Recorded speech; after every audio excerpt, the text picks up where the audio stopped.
Du coup, j'enregistre, hein, on verra bien ce que ça donne et s'il faudra Ouais, peut-être faire un peu d'accord.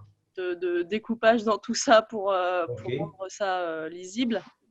Euh, L'idée, c'était que tu nous dises ce que ça donne, tes activités à distance. Tu as proposé de l'éveil musical euh, à distance par Zoom avec des tout petits, des 3-4 ans et des 5-6 ans. C'est de voir un peu avec toi ce qui fonctionne pas, ce qui est encore difficile pour qu'on puisse échanger sur ces pratiques, avoir des retours. Et Ouais, puis, donc pour les tout petits, c'est pas évident parce que c'est une activité où il y a vraiment besoin, même si on connaît l'âge des enfants, de bien les sentir dans le moment, de savoir jusqu'où on peut les emmener. Je pense qu'ils ont du mal aussi déjà à rester attentifs devant l'écran comme ça. Autant avec les plus grands à partir de 4 ans, entre 4 ans et 6, ça s'est super bien passé. Ils sont restés attentifs jusqu'au bout, ils ont vachement réagi. Il y a quelque chose de... C'était très, très différent. Donc, pour le prochain rendez-vous, je sais que je vais essayer de faire des choses beaucoup plus simples. Euh, il y a un collègue, Nicolas, qui a fait un retour aussi sur sa pratique. Alors, bon, ça se pose pas tout à fait dans les mêmes termes, j'imagine, avec toi, mais lui disait une chose qui était intéressante, c'est que pour le coup, les parents étaient beaucoup plus investis et oui, beaucoup plus impliqués dans la pratique de leurs enfants.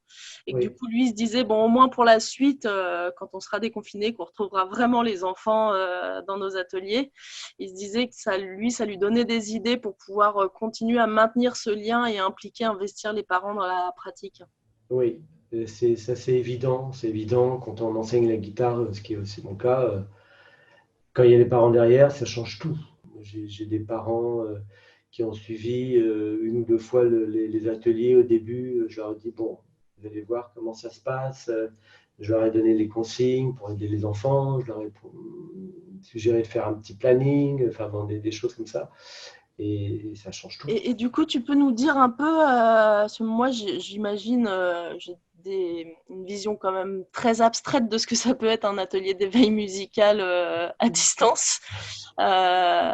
Tu peux nous dire un peu ce que, enfin je sais pas, peut-être Bah détailler oui, un peu ce que tu as ça a fait été pour... aussi un petit peu pour moi, d'une certaine manière, parce que moi, je suis très attentif à l'interaction avec les enfants. Mais là, en l'occurrence, je suis revenu sur des choses assez basiques, c'est-à-dire, je commence par une petite démonstration instrumentale, très courte, hein, un petit air de guitare, ou une petite démonstration avec des percussions, ou de la guimbarde, des choses comme ça, et de l'harmonica à guitare. Et donc très court, de maximum 40 secondes, une minute. Euh, Ensuite, je leur fais faire des jeux d'audition. C'est un grand classique de l'éveil musical. Deviner quel instrument j'ai joué, deviner sur 5, 6 instruments ou 4 lequel je n'ai pas joué. Donc des jeux pour leur apprendre à bien écouter les sons, à s'intéresser aux sons. C'est vraiment une des premières choses à faire en éveil musical. Ensuite, je fais des jeux sur, ça peut être sur des sons graves, des sons aigus, lequel est le plus grave, lequel est le plus aigu, avec une clochette, deux clochettes, trois clochettes. Alors c'est là où il faut faire attention en fonction de l'âge. Les enfants, les tout petits, à partir de trois clochettes, ils sont plus capables c'est difficile pour eux de discerner lequel est le plus aigu. Mais donc des jeux sur le grave et les aigus, donc toujours pour les oreilles, on va dire, l'oreille musicale. Ensuite, j'essaye de faire un peu de rythme. Euh, donc soit des reproductions de rythme simples que je peux proposer, ou un travail sur la pulsation, donc des petits mouvements de danse comme ça qui vont avec la musique que je peux proposer. Voilà, ensuite ça peut être un travail sur la mélodie, et puis je termine l'atelier avec une chanson. Les chansons de ton répertoire. Voilà, mes chansons à moi, quoi. Chanson du méchant loup, les Jeux Olympiques pour les enfants, mes grands succès. Donc je fais ça et puis ça a l'air de fonctionner. Chouette. Bon, on Chouette. finit avec un morceau de guitare? Ben, je suis en train de le travailler, hein, donc on peut faire un petit morceau de guitare. Allez. Ouais, ou une chanson pour enfants, histoire qu'on finisse en musique quand même. Une chanson pour enfants. Qu'est-ce que je peux faire comme chanson pour enfants? Je vais faire les Jeux Olympiques, mon grand tube des Jeux Olympiques. C'est une chanson que j'ai composée pour. J'interviens dans un jardin d'enfants et le thème de leur année, c'était les Jeux Olympiques. Donc je leur ai fait une chanson des Jeux Olympiques. Les Jeux Olympiques de tous les enfants, c'est pour les petits, les moyens et les grands.